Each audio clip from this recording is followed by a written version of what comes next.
함께 세워가는 주님의 몸이라고 하는 제목으로 함께 말씀을 나누고자 합니다. 오늘은 교회 성장이라는 말로 좀 시작해 보려고 합니다. 누구나 교회의 성장을 꿈꿉니다. 교인이라면 누구나 교회가 아름답게 성장하기를 바랄 것입니다. 우리도 역시 교회 성장을 꿈꿉니다. 우리는 우리 대한교회가 멈춰있기를 원하지 않지요. 우리도 우리 대한교회가 더 아름답게 성장하여져 가기를 바라고 소원합니다. 그런데 지난 몇 년간 우리가 코로나로 인한 정체를 사실 겪어야 했습니다. 한동안 사회 전체가 마비를 겪었고 그 와중에 교회도 마찬가지로 여러 부분에서 정체를 겪어야 했습니다. 코로나 기간 동안에 대부분의 교회들이 인원수가 줄어들었다는 보고가 있습니다. 코로나 이전만큼을 회복하는 것이 여전히 어렵다 하는 이야기들이 들려옵니다. 그리고 인원수의 감소는 현실적으로 사실 재정적인 어려움으로 이어지게 됩니다. 코로나 동안에 문을 닫은 가게들, 업체들이 사실 꽤 있었던 것처럼 교회도 역시 재정적 어려움에서 자유롭지 않았습니다. 그리고 무엇보다 심각했던 것은 바로 신앙적인 침체입니다. 사실 그동안에 이 코로나 기간 동안 몇 년간 교회를 떠난 분들도 알게 모르게 계시고 예배 드리는 것에 이전보다 훨씬 소홀해진 분들도 꽤 많이 있습니다. 지난 몇 년간 사실 우리가 이와 같은 코로나로 인한 어려움을 겪어왔습니다. 그러나 이제는 우리가 그 다음 단계로 나아가야 할 때라고 하는 사실입니다. 그래도 아직은 조심해야 한다는 분들도 분명히 계실 것입니다. 그러나 한편으로는 조심을 하면서도 더 이상 정체에 머물러 있을 수는 없다는 사실입니다. 이제는 우리가 여러 면에서 다음 단계로 나아가기 위한 노력을 본격화해야 할 때에 있습니다. 더 이상 우리가 여러 면에서 움츠러 있기보다는 코로나 이전의 것들을 속히 회복해야 할 것이요. 또한 그 회복을 넘어서 이제는 더 나아가 성장을 바라보아야 할 것입니다. 하나님께서 우리에게 새롭게 맡기시는 그 일들을 능히 감당해내고 이전에 데살로니가 교회에서 나타났던 믿음의 역사와 사랑의 수고와 그 소망의 인내가 우리 교회 안에 우리의 삶 가운데 풍성히 나타나도록 움츠렀던 몸을 일으켜서 세워야 할 때가 사실은 와 있다는 것입니다. 그런데 그와 같이 우리가 힘차게 다음 단계로 나아가려 할 때 그 가는 길을 가로막는 장애물들이 있습니다. 그 중에 아주 중요한 문제가 하나가 나뉘어진 마음입니다. 고린도 교회에 있었던 일을 잠시 살펴보면 바울이 그들에게 강력하게 명하는 이 고린도 교회를 향하여서 가르치는 그 가르침 가운데 이런 내용이 있습니다.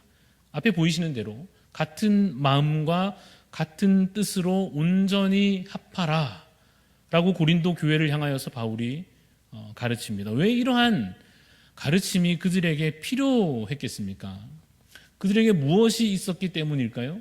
분쟁이 있었기 때문입니다. 나는 아볼로, 나는 베드로, 나는 바울 하는 식으로 서로의 마음이 나뉘어져서 교회 안에 큰 어려움이 있었습니다. 그러한 분열은 교회가 아름답게 세워져 가는 것을 가로막는 큰 장애물이었습니다. 그런데 그것은 비단 고린도 교회만의 문제는 아니었습니다.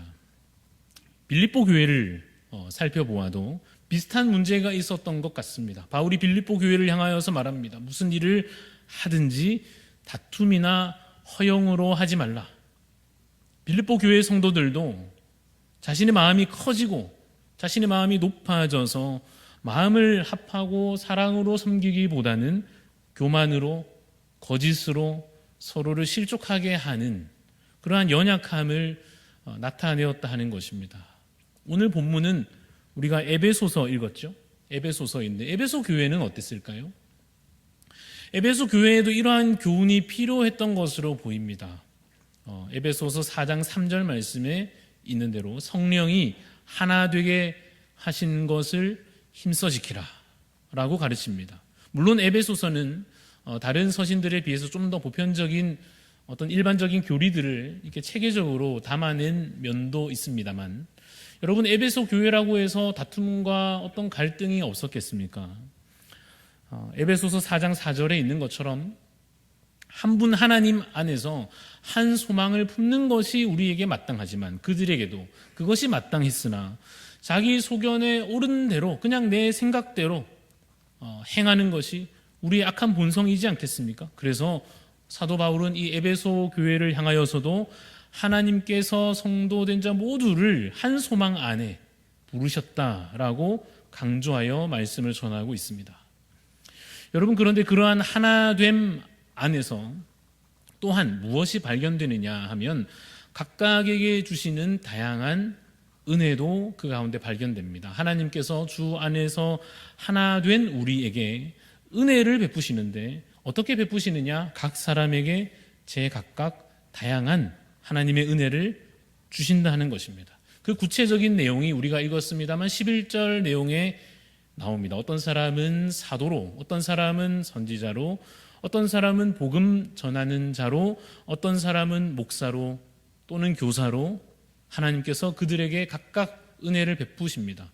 분명히 우리가 한 분 하나님 안에서 하나가 되어야 하지만 또한 어떻습니까? 다양한 은혜를 제각각 누리게 됩니다. 그리고는 그 은혜가 무엇으로 이어지는가 하면 직분과 사역으로 이어지게 된다는 것입니다. 그래서 여러분, 요약해 보자면 이렇게 됩니다.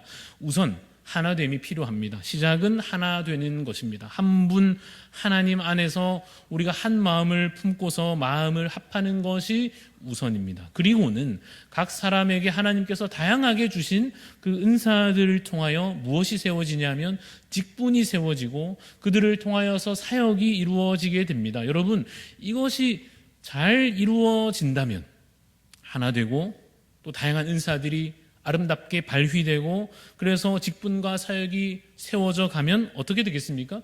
교회가 아름답게 성장해 갈 것입니다. 그래서 오늘 본문 12절 말씀에 이렇게 되어 있습니다. 다 같이 한번 읽어보겠습니다. 시작. 이는 성도를 온전하게 하여 봉사의 일을 하게 하며 그리스도의 몸을 세우려 하심이라. 그리스도의 몸 두 글자로 하면 뭐죠? 교회입니다. 교회. 그리스도의 몸을 세운다. 즉 교회를 세운다는 것입니다. 교회를 든든하게 세워가고 교회를 아름답게 성장시킨다 하는 것인데요. 이것이 잘 이루어졌던 하나의 그 과정을 보여주는 대표적인 예시가 사도행전에 나오는 7 직분자를 선출하는 이야기일 것입니다. 어떤 상황이 있었습니까? 가난한 사람들이 그 당시에 많이 있었습니다. 그래서 교회가 해야 됐던 중요한 사역이 있었는데 그것은 구제하는 가난한 자들을 돕는 일이었습니다. 이 구제하는 것이 아주 중요한 사역이었는데 일이 많아지다 보니까 사도들이 이것을 다 할 수가 없었죠. 그래서 어떻게 합니까? 사람을 택하여서 세우는 것입니다. 7 사람에게 가난한 자들을 구제하는 그 귀한 사역을 감당케 하자 하고는 교회가 그것을 결정하여 사람을 택하여 세웁니다. 그래서 말씀을 가르치고 성도들을 영적으로 돌보는 그 일을 주로 담당하는 사람들과 또 교회에 필요한 어떤 행정적이고 실무적인 사역들을 주로 또 담당하는 사람들과 또 그 외 여러 사역의 자리마다 여러 직분과 역할들이 교회 안에 생겨나게 되는 것입니다.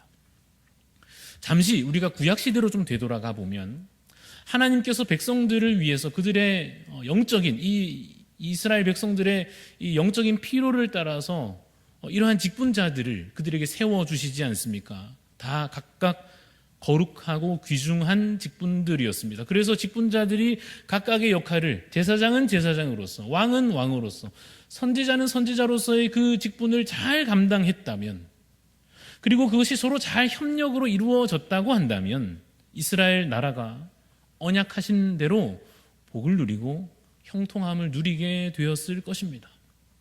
왜냐하면 하나님께서 이것을 복주시려고 이러한 직분자들을 세워주신 것이기 때문입니다. 그래서 오늘날에도 여러분 여러 직분을 따라서 이 사역이 잘 이루어지면 하나님께서 우리에게 허락하여 마련된 이 직분들이 그 사역으로 잘 이어지면 교회가 함께 복을 누리고 그 안에 속하여져 있는 이 성도들이 큰 유익을 얻게 될 것입니다. 좀 더 구체적으로 가면 예배가 더 은혜로워지겠죠. 또 말씀을 배우는 자리마다 아주 풍성한 배움이 있을 것입니다. 또한 서로 교제할 때 그 자리에 사랑과 나눔이 더 깊어지고 또한 풍성해질 것입니다. 또한 전도하고 봉사하는 그 자리마다 성령의 역사가 일어나는, 여러분 그런 교회 되기를 원하시지 않습니까? 그래서 여러분 직분자를 세운다고 하는 것은 참으로 귀하고 중요한 일입니다. 그러한 목적을 따라서 우리도 3주 뒤에 직분자를 함께 선출하고자 합니다. 두 직분, 장립 집사 또 권사를 세우는 공동의회가 있을 예정에 있습니다. 여러분 그런데 놀랍게도 이 중요한 일을 결정하는 일에 우리 대부분을 참여하게 하십니다. 세례 교인이시고 기준에 따라 특별한 사유가 없으시면 대부분 투표에 참여하셔서 직분자를 선출하는 이 일에 직접 관여하시게 됩니다. 그럼 그 일에 참여하는 저와 여러분에게 어떤 마음이 필요할까요? 여러분 그 찬양 아시죠? 하나님의 꿈이 나의 비전이 되고 하는 찬양 아시죠? 하나님의 꿈이 뭐가 된다고요? 나의 비전이 되는 것입니다. 물론 뒤에 이어지는 가사들처럼 예수님의 성품이 나의 인격이 되고 성령님의 권능이 나의 능력이 되길 우리 원한다고 바란다고 기도한다고 찬양하지 않습니까? 하나님의 꿈이 우리의 비전이 되는 것, 하나님의 뜻이 우리의 마음 가운데 부어지는 것입니다. 여러분 이 찬양도 아시나요? 아시면 같이 한번 불러볼까요? 짧게 시작.